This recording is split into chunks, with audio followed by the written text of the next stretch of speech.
Hey guys, welcome to our podcast, Mindless Matters, a podcast about absolutely nothing. I'm Kathy. I'm Kelly.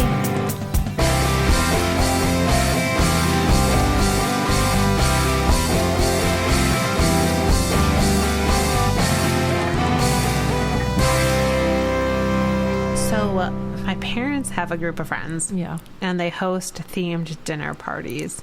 That's super fun. I cannot wait until we start doing these. Yeah. And one of the themes was like your childhood dish. And it wasn't your favorite childhood dish.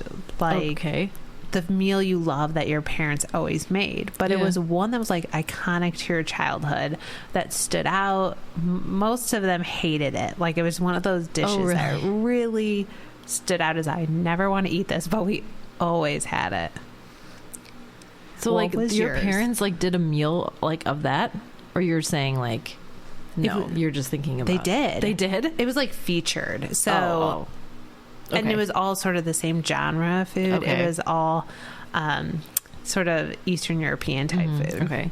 So what was the one that like my mom always made that like stuck out? So she still makes it and it's still amazing. It's cheesy rice and broccoli, which is basically just obviously rice and broccoli, but like with Velveeta cheese and like chicken stock and cream mixed together. It's so good. It's so simple. It's basically like mac and cheese, but like a little bit healthier. It's so delicious. And then like sometimes she'll like throw chicken in there or something. I wonder if she's just like, I don't have the noodle, so I'm going to have to use rice tonight. Maybe. I don't know. But I think it's a thing. Like, I think it's like actually a dish. But it's really good. Yeah. My parents never made that from scratch like that. Really? Yeah. Oh, it's good. I'll make it for you. It's so good. That'd be good. We'll have our own dinner party. Yeah, we have to do that. Mine was scrambled eggs and macaroni together. What? Yeah, so it's like the penne pasta in scrambled eggs. Like you cook it together. So like you boil your pasta and you have your scrambled eggs in a pan, and then once your pasta is cooked together, you put it together and finish scrambling your eggs. That sounds really weird. It is so good. I've never even thought about doing that. I'll make it for you. Because it is like, it's one of those things like I loved. And every time I feel like I want breakfast for dinner, I always go back to that. Well, yeah, that would be breakfast for dinner. I mean, that's combining breakfast and dinner, right? Right. But there's like no sauce? Like it's just that? Well, ketchup on the side. You put ketchup on it? Like on the side. That's like so weird. What sauce do you put on your eggs? Hot sauce? Like, I don't know. Like, not ketchup. So like plain ketchup. You and your ketchup. Remember, I still remember this to like this day. I feel like Dave told me this back when they were living together, Don, and when he was like, Don calls it, he doesn't call it ketchup, he calls it the taste good. So he'll just like pass the taste good. He like puts it on everything. Loves ketchup. We actually don't have any in the house right now, but for like a couple of years we went through like a lot of Costco sized ketchups. That's so funny. But so I still think of it every time I'm like, Connor, Joe, do you want ketchup? And like I still like have that in the back of my head that Don calls it the taste good. He wants to taste good. So I think we'll revisit this. Yeah. And maybe we'll make each other our favorite childhood meals. I think that'd be fun. Yeah. And it's going to be delicious. I'm excited about it. And I feel like I should come earlier and we should get the kids' opinions too. They're not so good at trying new things now, though, which is unfortunate because Connor used to be really good at it. And now every time I put something down, he's like, this isn't what I wanted. And I'm like, well, you didn't say what you wanted. So this is what I made. But we can try to see if they like it. Perfect. Don's had eggs and pasta before. Does he like it? He didn't say one way or the other. He was just like, I'll eat it. Pretty much. We'll definitely have to do it again. We'll try it for Dave. Even though it's high carb. Well, it's okay. We'll just wait till he's off his diet. Yeah, it's a cheat day. Yeah. Because who doesn't want to cheat with it? He just had cereal, so I'm pretty sure he'll eat it. He's like, I'm eating some of the cereal you bought for the kids. I'm like, great. That is like my guilty pleasure cereal. Food. It's so good. I know. I just bought Connor, like, because we've tried to not do like too much sugary stuff, especially for breakfast. It's kind of like a little obnoxious, like how much sugar there's in like breakfast foods. So we've tried to steer away from cereal unless it's like not super sugary. We're those parents, I guess. But I just bought him Kix because I was like, I love Kix, and that's not super like sugary. Why are you making that face? It's good. Okay, I've never had it, but it doesn't look delicious. You can't judge if you haven't had it. It's not like the best cereal, but like we've already had Rice Krispies, like the chocolate ones and all that. And they've had Chex, and they've had Cinnamon Toast Crunch, and what else? I think the best Cheerios, of course, is Frosted Flakes. Frosted Flakes are good. I think they've had those. That's like my top. But that's, of course, sugary. So they've had Frosted Cheerios, which is good too, but those are sugary. That's why it's so good. I know Connor keeps picking all these like really sugary ones, and I'm like, no, how about these? But so I just bought him Kix, and like he just had some, and he was like, these are good, but I don't think they're his favorite, but I always liked them. Well, he's had corn pops too. Corn pops, oh, those are good. Yeah. Oh, cereal. Oh. I love Frosted Mini Wheats. Those are like my favorite, and I don't know why. As a kid, I loved them. They're so good. Because especially the shreds at the very bottom of the box. Yeah.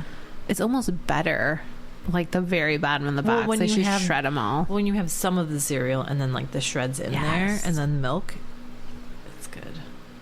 It's so tasty. It is. I feel like I should write them a letter. Like, thank you for making such a delicious cereal. The shreds is the best part. If you could just add some more. Add some more. Fill up half a box of shreds.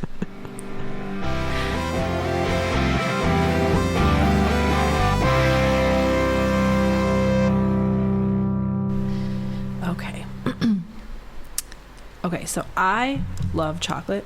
That's my treat to myself. Like, I don't really like candy that's like fruity or like gummy. Like Skittles are amazing. I love Skittles, and Starburst are pretty good too. But if I had to pick, I'd rather have a piece of dark chocolate. That's my treat to myself. Like that's my favorite. What is your opinion on your favorite type of chocolate? Light, dark? Like, do you like to mix it up? How do you feel about white chocolate? Because I have feelings about that, but I want to hear your feelings first. I have deep feelings about chocolate. I do. I am a sugar person, an ice cream person. Yes. So I never really grab like just a chocolate bar. So I'm never going to be like, oh, I really want this dark Hershey bar. That would always be like my last choice. Mm-hmm. So I think if I'm like really craving chocolate, it's going to be like a milk or a dark, but only a little bit of dark, but mostly anything inside ice cream. White, milk, dark, like anything mixed in ice cream I'm going to eat. So you're not just like I'm going to snack on chocolate. Like, that's what I do. I'll be like, I will have these like a bar, or I'll have like a little individually like the Dove chocolates or whatever. You know what I'm talking about? Yeah. Well, of course I'll eat it. I mean, don't twist my arm. But like, that's not what you're like, that's my go-to. Your go-to is ice cream. Yeah. Ice cream or some sort of sugar, chewy candy, like gummy bears or something like that. But for the white chocolate, I love it in ice cream, and I'll do it in a coffee, like hot chocolate. Yeah. But like a white bar or white, or like what if it's like those strawberries dipped in white chocolate? Okay. Would you eat that? Yeah. Okay. Like white chocolate with something, but just like plain white, like or white like, chips, you know how is way too sweet. Oh, well, you know how they have like the white chocolate bars with like other stuff mixed in? Would you eat that too? Probably not, because see, to me, like a white bar would be so much white chocolate. It would be so sugary. I hate white chocolate. I hate it. I think it's disgusting. Like, you wouldn't eat it on like even a strawberry? I would rather not. No. Yeah, it's gross to me because it's not even chocolate. Did you know that? It's just milk and sugar. I forget like what it's made out of, but it's not like if there's no chocolate in it. So it's not even actually chocolate. It's just like something or other. But I can't, I've never liked it. Like as a kid or now, I don't like that flavor. And even if it's like white chocolate, like covered over like regular chocolate, like I don't. Really? I don't like it. No. I'll take it with a little something, but not like, ooh, a plate of white chocolate. No. Who eats a white? Do they even sell white chocolate bars? I think they do. I don't know, but I don't like it, so I don't buy it. But like they even have like little candies and stuff that are like white chocolate. I don't know.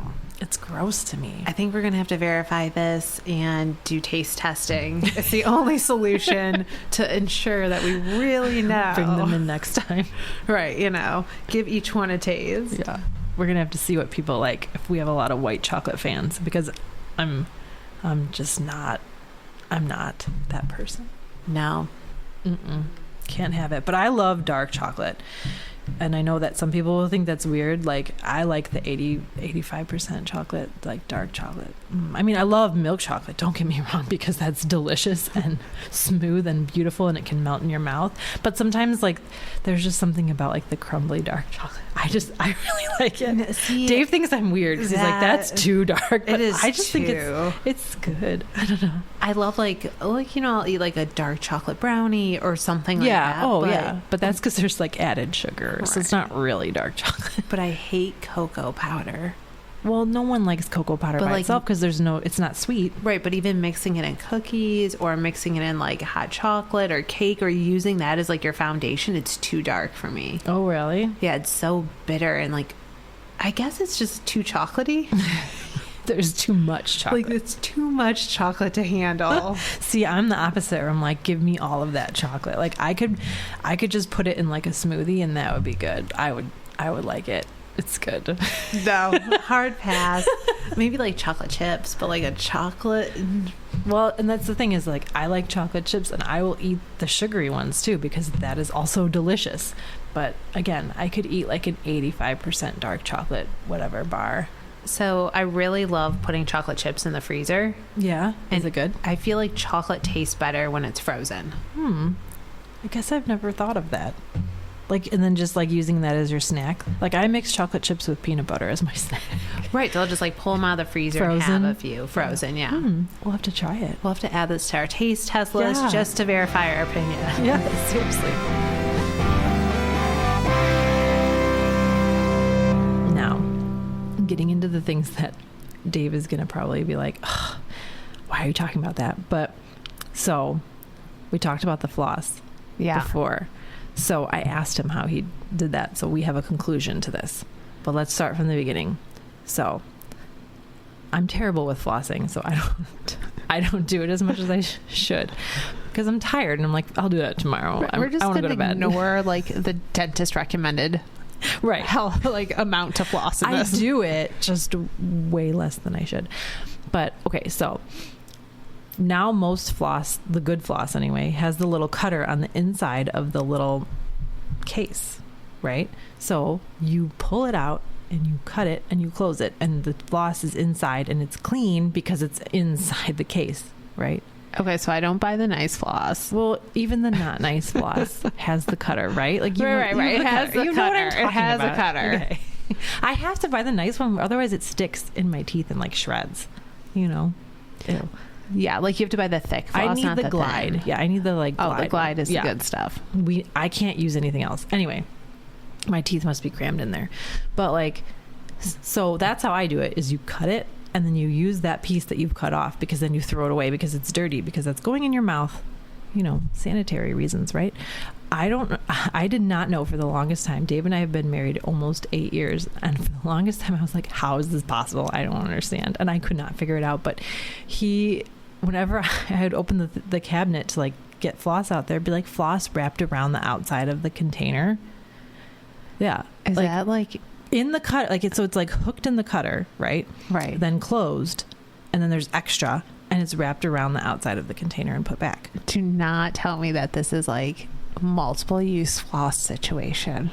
So what he does is because I'm like, how do you do that? Like, because I'm thinking like, how do you like, why don't you use the cutter? Like, how are you breaking it and like leaving that? Like, how is that possible? Because in my mind, that's the only way to do it is to cut it and it comes off and then there's nothing left over. So he was like, well, I'll pull it out and I'll use it like still attached to he won't cut it. And he's like, it's usually just like, oh, I have one thing stuck in my teeth, so I don't want to waste it. So I'll like use it and then just like leave it for the next time or whatever. And I'm like, no. What? It's because like, of course, I've never used that because it's outside. That's not sanitary. I've always just, whenever I go to use the floss, I cut it off and throw it away. So it gets wasted anyway. Like, I don't know why he does it that way, but yeah. He's like, I have like one thing stuck in my tooth, and so I'll just pull it out and like use it with it still attached, and then like I don't want to throw it away. I'm like, that is disgusting.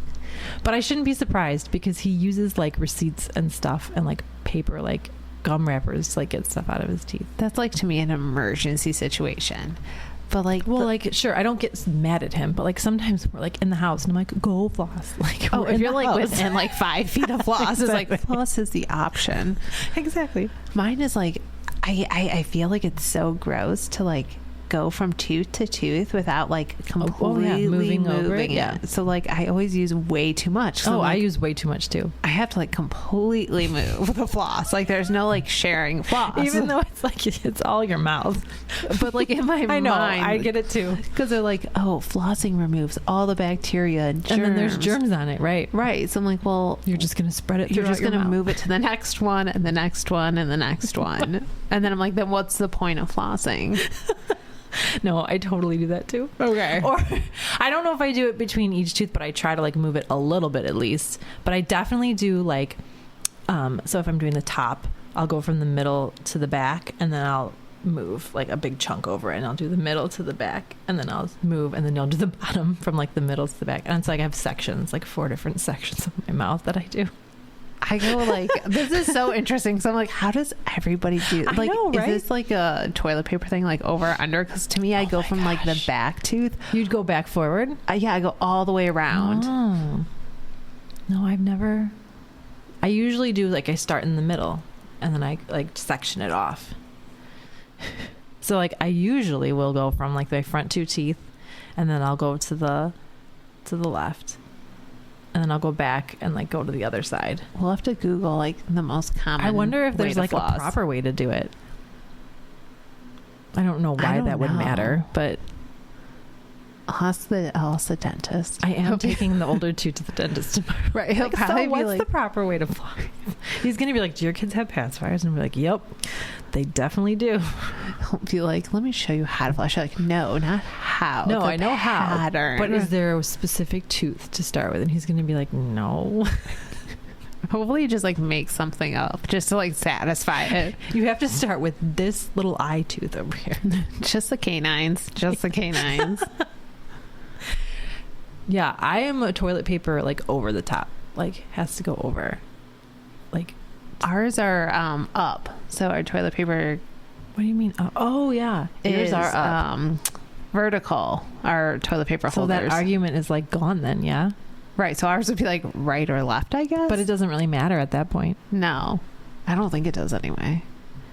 I've never spent that much time to like even care about how I've put it on or like focus on putting it on. Or yeah, some people don't care, but I think Dave really cares because he always puts it the other way, so it's coming underneath, and then I always change it. I didn't change it this last time because I'm like, it really doesn't matter, but like it looks better to me for some reason. You just like give him the little win. I do think it looks better like going over. Doesn't it? It looks more like polished or something. I don't know, like cleaner. Yeah. More like a towel would look than like the toilet paper roll. I guess that makes sense. More like a towel. I never thought about it like that. But yeah, like it just looks messy the other way. And I feel like it hangs down lower when it's that way. You know, like it hangs lower from the toilet paper. I need to go like check now. Well, it's that way now because I didn't change it. Because I'm like, you know what? It really doesn't matter. Just let this go. It's such a small thing. And you're like, this is how I love you. I let you have the way the toilet paper I'll let goes. you have this win. Right. After changing it for how many years? Exactly. It's so like different though, because it's like the vertical toilet paper holder. It's like, yeah, it stays on. Like it never, like the toilet paper never like hangs either way. Oh yeah, I guess I never really noticed that before. But that would put to bed the age old like fight of that. Right. Exactly. It could save marriages. Just do it vertical. Stop arguing about this, guys. I wonder if that's how it got put in our house. I wonder if it's like such a problem. Maybe, because weren't they splitting up? They were. It was all over the toilet paper. Toilet paper gate. Okay, so here's another thing that Dave does that like boggles my mind. So for cereal boxes, so not the box, but like the plastic on the inside. So you open up the cereal and it's got that nice little foldy tab to keep the cereal fresh. And so when you open up the bag, how do you open up the bag part of the cereal? Like a bag of potato chips where like I pull it open. Yeah. You just pull it apart and it comes apart pretty easily because I think it's designed to be pulled apart that way, right? I think so. Right. Dave cuts the corner off with scissors. That seems like a way to like moderate your cereal intake. But this is what happens. This is what I've noticed. Because I'm like, oh, at first I was like, oh, that's way neater. Maybe I should start doing that. But what happens is when you pour the cereal, because the corners cut like down a little bit, and then there's no like flaps, and like then there's the box. When the cereal comes back, it spills out into the box. Oh, that and makes not sense. into the bag. So then when you like roll up the bag, like there's still cereal in the box that's going to go stale because it's not in the bag anymore. I think I just more spills out than if it was pulled apart like a potato chip bag. I think I would like the way, whichever way more spills out into your bowl. Like, I don't know if that matters. I think it comes out faster the way if you cut it because there's less like stuff there to slow it down. I definitely want quantity over speed. But then you're wasting some, right? Because when it comes back, when it spills out into the box, you don't eat that. Yeah, but I will eat that. But I'm saying like when you put it away, like you can't put it back into the bag, and then that part's going to go stale faster if it's sitting in the bottom of the cereal box, right? My cereal has never gone stale. I have like a serious cereal problem. Maybe that's why it doesn't matter because he eats the cereal so fast that it doesn't matter. Like I love cereal. Like I can't have it in the house. Like I'll eat a box a day. It's so good. But like halfway through, I'll take it out of the box and just do the plastic. Oh, okay. See, I like to keep it in the box. I only do for like in the beginning, like the first few bowls, because it's like really I guess you tall. don't really need the box at the end. No, so you just like I roll it and then I chip clip it. That's smart too. Yeah. If it makes it that far. If I'm even like, I know cereal is really good. Thanks for listening. Check us out on Instagram at Mindless Matters Podcast. And we're on YouTube. If you have questions or comments, you can email us at mindlessmatterspodcast@gmail.com. Thanks.